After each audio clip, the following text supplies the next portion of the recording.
Seorang pria paruh baya tewas setelah tertemper kereta di kawasan Tebet, Jakarta Selatan. Korban tewas diketahui merupakan warga di dekat lokasi kecelakaan. Sebelum kejadian, korban terlihat sedang duduk di dekat pelintasan KRL yang dijaga warga. Peristiwa itu berdampak pada jadwal perjalanan KRL rute Bogor-Jakarta Kota yang sempat terganggu. Saat ini jenazah korban dievakuasi ke Rumah Sakit Cipto Mangunkusumo, Jakarta.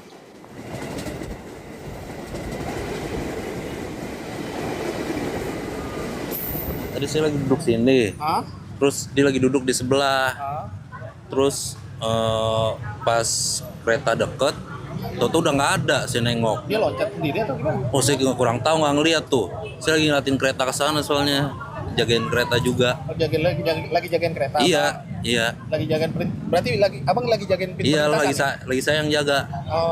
Terus dia duduk di sini? Duduk di situ. Dia Udah orang nggak sini ada. atau Hah? orang sini atau gimana? Orang sini. Katanya sih udah pikun gitu. Udah pikun. Oh, udah pikun. Umurnya kirain berapa? Udah tua juga, kurang tahu deh.